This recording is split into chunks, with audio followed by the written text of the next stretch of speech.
ಪಶ್ಚಿಮ ಘಟ್ಟದಲ್ಲಿ ವಿಪರೀತವಾಗಿ ಮಳೆ ಆಗ್ತಾ ಇದೆ, ತುಂಬಿ ಹರಿತಾ ಇದೆ ಹಳ್ಳ ಕೊಳ್ಳಗಳು. ಬೆಳಗಾವಿ ಜಿಲ್ಲೆಯ ಖಾನಾಪುರ ಹೊರವಲಯದಲ್ಲಿ ಈ ಹಳ್ಳ ಒಂದು ಹರಿಯುತ್ತೆ.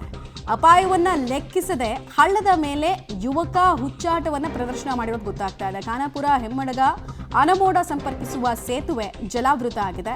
ಹುಚ್ಚು ಸಾಹಸಕ್ಕೆ ಕೈ ಹಾಕಿ ಟಾರ್ ವಾಹನವನ್ನ ಯುವಕರು ದಾಟಿಸಿದ್ದಾರೆ. ಪಶ್ಚಿಮ ಘಟ್ಟ ಭಾಗದಲ್ಲಿ ಮಳೆ ಆಗ್ತಾ ಇದೆ, ಸೇತುವೆಗಳು ಮುಳುಗೋ ಹಂತಕ್ಕೆ ಬಂದಿದೆ. ಅದನ್ನು ಲೆಕ್ಕಿಸದೆ ಒಂದು ವಿಡಿಯೋ ಮಾಡ್ಕೊಳ್ಳೋ ಶೋಕಿಗೋಸ್ಕರ ನೋಡಿ ಯಾವ ಪ್ರಮಾಣದಲ್ಲಿ ನೀರಿದೆ ಅಂತ ಅದಕ್ಕೊಂದು ಸಾಂಗ್ ಇದೆ. ಅಪಾಯಕ್ಕೆ ಆಹ್ವಾನ ಕೊಡೋದಂದ್ರೂ ಇದೆ. ಅಲ್ಲಿ ತಾರ್ ಇದೆ, ನನ್ನ ಹತ್ರ ಜೀಪ್ ಇದೆ, ತುಂಬ ಎಕ್ಸ್ಪರ್ಟ್ ಡ್ರೈವರ್ ನಾನು ಅಂತ ಅಂದ್ಕೊಂಡು ಆ ಯುವಕ ಕಾರನ್ನು ಓಡಿಸಿರೋದು. ಸರಿ, ಇಲ್ಲೇನೂ ಆತನಿಗೆ ಆಗಿರಲಿಲ್ಲ, ದೇವ್ರ ದೊಡ್ಡವನು. ಬಟ್ ಈ ಥರ ಸುಮಾರು ಜನ ಸಾಹಸ ಮಾಡೋದಕ್ಕೆ ಹೋಗಿ ಶಿವನ್ ಪಾದ ಸೇರಿದಂತಹ ಅನೇಕ ದೃಶ್ಯಾವಳಿಗಳು ನಮ್ಮ ಕಣ್ಮುಂದಿದೆ. ಅಲ್ಲಿರೋದು ಪ್ರವಾಹದ ನೀರು, ಅದು ಯಾವುದೋ ರೆಸಾರ್ಟ್ನಲ್ಲಿ ಸ್ವಿಮ್ಮಿಂಗ್ ಪೂಲ್ನಲ್ಲಿರೋ ನೀರಲ್ಲ. ಅದು ಯಾಕೆ ಜನರಿಗೆ ಅರ್ಥ ಆಗಲ್ಲ ಅನ್ನೋದು ಗೊತ್ತಿಲ್ಲ. ಅಷ್ಟು ಅರ್ಜೆನ್ಸಿ ಏನಿತ್ತು, ಸುತ್ತಾಕೊಂಡು ಹೋಗ್ಬೋದು ರಸ್ತೆ ಸಂಪರ್ಕ ಕಟ್ ಆಗಿದ್ರೆ.